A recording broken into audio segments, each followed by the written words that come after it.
तो उन्होंने कहा कि यहाँ की झाड़ियाँ अलग तरह की होती हैं, उनके बेर होते हैं। उन्होंने कुछ बेर ला करके दिखाए, बहुत ही ग्रीन कलर के थे, छोटे छोटे।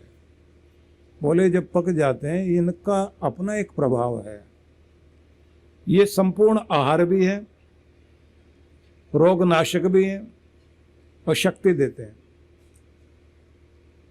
बोले ये खास खास स्थानों पर होते हैं, और जहाँ और जगह आप देखेंगे तो वहाँ जो फूल खिलते हैं वो बिल्कुल सफ़ेद रंग के ही होंगे, दूसरे रंगों के नहीं होते। लेकिन यही एक जगह है जिसमें ये रंग बिरंगे फूल खिलते हैं। और इससे पीछे वाला जो भाग है जहाँ से जो है वो फूलों की घाटी में जाते हैं, वो नीचे की तरफ जा कर के है, काफ़ी नीचे जा कर के वो भाग है। जहाँ से हेमकुंड साहब की तरफ जाते हैं तो एक रास्ता जाता है जहाँ 3 किलोमीटर की चौड़ाई और 10 किलोमीटर की लंबाई तक फूल ही फूल खिलते हैं। अगस्त के महीने में लोग जाते हैं, उसको बोलते हैं फूलों की घाटी। तो हम लोग थोड़ा ऊपर की तरफ गए तो बीच में एक जगह है जहाँ पर एक लंबा शिलाखंड पड़ा हुआ है और बहुत ऊंचाई से सरस्वती नदी जो है नीचे गिरती है। कहते हैं कि भीम ने वो जो पत्थर था वो रखा था। तो उसको पार करके हम लोग आगे गए। वहाँ एक छोटे से चाय की दुकान बनी हुई है जिस पे उसने लिखा हुआ था कि ये भारत के गांव की सीमा रेखा की सबसे आखिरी वाली दुकान है, इससे चाय पी के जरूर जाएं। तो हम लोगों ने तो चाय नहीं पीनी थी क्योंकि हम लोग तो चाय वाले नहीं, चाह वाले लोग थे। आगे गए, थोड़ा सा और आगे देखा तो वहाँ से आगे रास्ता बंद है। लेकिन मैं वहाँ खड़ा हुआ देख रहा था कि चारों तरफ बर्फ होने के बाद भी प्रकृति ने इतने सुंदर ऐसी चीजें वहाँ दी हुई हैं कि तपस्वी लोग तपस्या करते थे। एक स्थान है जहाँ पर गणपति भगवान ने बैठ करके महाभारत और पुराण आदि ग्रंथ लिखे, उनका भी एक छोटा सा मंदिर बना हुआ है। दूसरी साइड में जो है व्यास भगवान जो बोल रहे थे और गणेश जी लिख रहे थे, तो उनका मंदिर बना हुआ है। छोटी छोटी जगह बनी हुई है। पर आप जरा सोच करके देखिए, 12 साल तक भगवान कृष्ण ने तप किया वहां, लेकिन जब उन्होंने गीता के माध्यम से तप के बारे में बताने की बात आई तो 3 तरह के तप बताए उन्होंने कहा एक शरीर का तप होता है, एक वाणी का तप होता है और एक मन का तप होता है। तो मन के तप को उन्होंने कहा कि जो सबके लिए आवश्यक है, या कहना चाहिए भगवान ने जो कलयुग वाले लोगों के लिए उपदेश दिया, क्योंकि राम जी आए त्रेता में, तो अपने युग से लेकर आगे तक के युग तक, जब तक दूसरा अवतार नहीं हो गया, उतने काल तक कैसे जीना है वो संदेश भगवान राम ने दे दिया। भगवान कृष्ण ने अपने समय में, मतलब आज से 5000 सवा 200 वर्ष पूर्व जब कलयुग शुरू हुआ, कृष्ण भगवान समझ लीजिए कि उनका जो समय है जब उनका पदार्पण हुआ 5000 सवा 200 वर्ष पूर्व, उसके बाद से जैसे ही वो अपने धाम पधारे कलयुग शुरू हो गया। कलयुग को 5000 के लगभग आप मान लें, 5000 कुछ 100 वर्ष, और ये 4,32,000 सालों का कलयुग है। इतने साल तक रहेगा। अब इतने सालों तक आपको किस तरह से रहना चाहिए, जब तक कहते हैं इससे अगले वाला अवतार नहीं हो जाएगा, तब तक के लिए कैसे जीना है, अगर ये सीखना हो तो भगवान ने वो सीखने के लिए संदेश जहां दिया, उस ग्रंथ का नाम गीता है। बस उसे आप समझना शुरू करें कि अब कैसे जीना, तो उसमें जीने के लिए उन्होंने ये संदेश दिया कि ये युग तनाव का शुरू होगा, ये युग चिंताओं का युग शुरू होगा, ये युग भय का युग होगा। इस युग में विश्वास टूटेंगे। इस युग में आप बौद्धिक जीवन ज्यादा जियोगे, भावनाओं का नहीं। तो ऐसे में आपको क्या करना है? तो भगवान कहते हैं तप करो। कौन सा तप? तो उन्होंने संदेश दिया। पहली बात कही, एक तो हर समय प्रसन्न रहना है, और प्रसन्नता आपके मन से शुरू होनी चाहिए। मन में प्रसन्नता भरे रखो, मतलब सकारात्मक बने रहिए। आपको पॉजिटिव रहना है। जितने पॉजिटिव रहेंगे आप, सकारात्मक रहेंगे और प्रसन्न रहेंगे, उतनी जिंदगी में खुशियां आएंगी। और जितने आप नकारात्मक और निराशा वाली बातें ज्यादा सोचेंगे, उतना ही जीवन दुखी हो जाएगा। इसलिए आपकी जिंदगी का सबसे बड़ा तप यह है कि आपको प्रसन्न रहना चाहिए और अपने मन को सकारात्मक बनाना चाहिए। ये भगवान ने कहा कि ये मैं संदेश देना चाहता हूं। इस युग में सफल होने वाले लोगों के लिए ये संदेश है। तो आदत बनाओ, मुस्कुराहट बनी रहे। अब सोचिए कि बच्चे तो मुस्कुराते हुए अच्छे लगते ही हैं, क्योंकि उनको तो आदत है। वो बूढ़ा आदमी, वो तो उदास होते होते इतना गंभीर हो गया है कि अब मुस्कुराना बड़ा मुश्किल है। और अगर हंसने की बात भी सुना दें आप, तो बूढ़ा आदमी घूरता जरूर है, मुस्कुराता नहीं, हंसना हो ही नहीं पाता। सोचिए, अगर बच्चा 300 बार दिन में हंसता मुस्कुराता है, तो उम्र के आखिरी ढलान तक पहुंचते पहुंचते लोगों की हालत हो जाती है 300 दिन के बाद भी एक बार मुस्कुराएं तो मुस्कुराएं, या हंसे, खोल के हंसे 300 दिन के बाद, मतलब पूरा साल ही गुजर जाता है। तो आप अभी पकड़ लीजिए बात, याद करते रहो। जैसे आप टैबलेट के लिए लिख करके पर्ची लगा लेते हैं कि दिन में इतनी बार लेनी है, तो भगवान श्री कृष्ण की ये टैबलेट याद रख लीजिए कि कम से कम आपको 10 बार तो लेनी ही है और मुस्कुराते हुए रहना है, बस 10 बार गिन के। मतलब 1 घंटे में 1 बार तो मुस्कुरा लिया करें।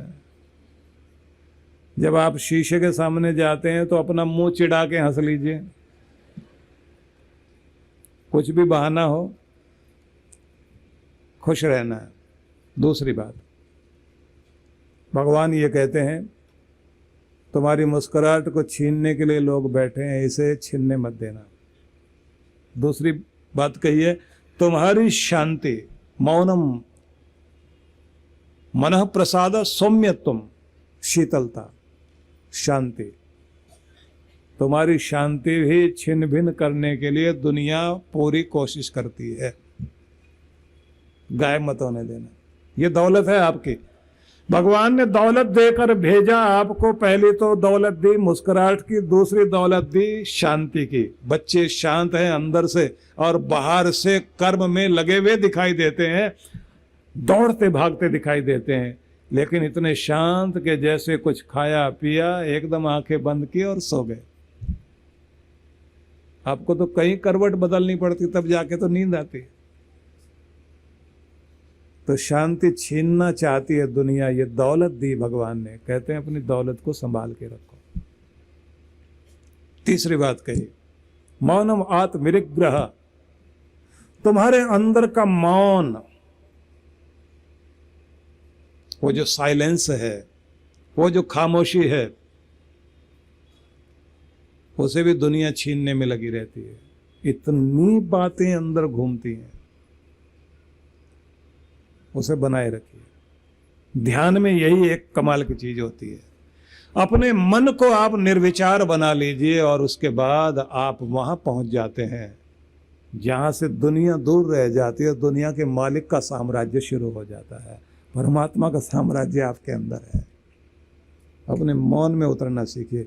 इसलिए गुरु से जहां आप ज्ञान लें, विज्ञान लें, वहीं उनसे ध्यान जरूर लो। कि कैसे मन टिके, कैसे उसकी आवाज सुने, कैसे प्यारे झोंके प्रेम के आ रहे हैं उस पार के, संदेशे लेकर आ रहे हैं मेरे प्यारे के प्यार के, मेरे परमात्मा के प्यार का संदेश लेकर जो ठंडे झोंके आ रहे हैं वो ध्यान में ही आते हैं। इसलिए मौका ढूंढिए। होना तो ये चाहिए कि भजन करने बैठो तो ध्यान लग जाए, पूजा करने बैठो तो आप खो जाओ वहीं के वहीं। आप अपनी प्रार्थना में, अपने भजन में, अपने कीर्तन में, अपना देवार्चन में भी इतने खो जाएं, फूल देते देते आपको महसूस हो कि मैं खुद फूल बनकर अपने परमात्मा को स्वयं को अर्पित कर रहा हूं। जब दर्शन कर रहे हो तो पहले तो आपको श्रृंगार दिखाई देता है भगवान का, मूर्ति दिखाई देने लग जाती है, कुछ को मूर्ति में पत्थर दिखाई देने लग जाता है।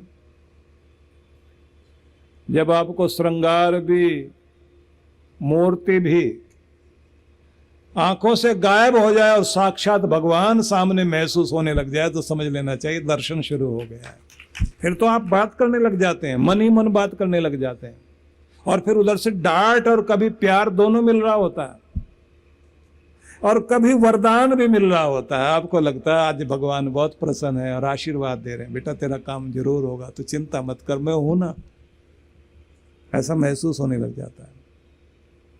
वो अनुभूति आनी चाहिए।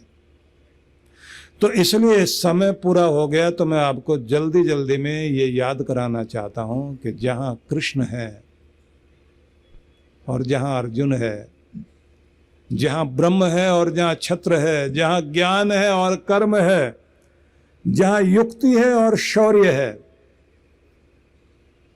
बात को आगे लेकर जाइए कि जहां भाग्य और कर्म दोनों हैं, मतलब जो भाग्य हम लेकर आए और जो कर्म करने का अवसर भगवान ने दिया, दोनों का मेल बैठाकर भाग्य को सौभाग्य बनाया जा सकता है। ये भगवान ने आपको शक्ति दी है। जहां भक्ति भी दी और अभ्यास दिया, एक तरफ भक्ति, एक तरफ अभ्यास, एक तरफ भाग्य, एक तरफ कर्म, एक तरफ है युक्ति और एक तरफ है शौर्य, समन्वय बैठाते चले जाइए। ज्ञानेंद्रियां, कर्मेंद्रियों का समन्वय, एक तरफ आप रख लें गुरु को, एक तरफ रख लीजिए शिष्य को। गुरु ज्ञान है और शिष्य कर्म है, दोनों का मिल जाना बहुत जरूरी है। इसलिए अगर चाणक्य हैं, वो ज्ञान है, वो युक्ति है, चंद्रगुप्त शौर्य है और कर्म है। परिणाम, भारत में 24 साल तक राज्य किया चंद्रगुप्त ने। हिंदू कुश पर्वत से लेकर बंगाल की खाड़ी तक एक बड़ा भूभाग, भारत को, खंडित भारत को अखंड भारत बना दिया। जो चीज कभी नहीं हो सकती वो हो सकती है। गुरु भी होना चाहिए और शिष्य भी होना चाहिए, ज्ञान भी होना चाहिए, कर्म भी होना चाहिए। तो दोनों जीवन में आ जाएं तो उसके लिए क्या करना चाहिए? तो यहाँ से कथा शुरू होती है और बढ़ेंगे कल। तो बहुत बहुत शुभकामनाएं आप सभी को। आप इतने प्रेम से यहाँ आए। आप जब कहते हैं ना कि एक बार आओ तो सही, सुनो तो सही। और एक बात ध्यान रख लेना, जिनके अंदर भी ऐब है उनके अंदर शैतानियत है, और वो अपने शैतानियत के इतने पक्के चेले हैं, उस रंग में सबको रंग लेना चाहते हैं। इसलिए नशे वाला दूसरों को नशा लगाने के लिए पूरी ताकत लगाएगा। जुआ खेलने वाला व्यक्ति जुआरी बनाने में पूरी ताकत लगा देगा, रोज नए नए ढूंढ के लेकर आएगा। फिर धर्म वाला पीछे क्यों रह जाए। जो भगवान वाले लोग हैं उन्हें भी इस दुनिया में भगवत्ता को फैलाना है, भक्ति को फैलाना है। उनको भी ये कहना है कि स्वर्ग के बिछड़े साथी गुरु के दरबार में मिले हैं, अब इस धरती को स्वर्ग बनाना है और एक एक घर तक स्वर्ग पहुंचाना है। इसलिए हर आदमी को जोड़ना ही होगा, इधर लाना ही होगा।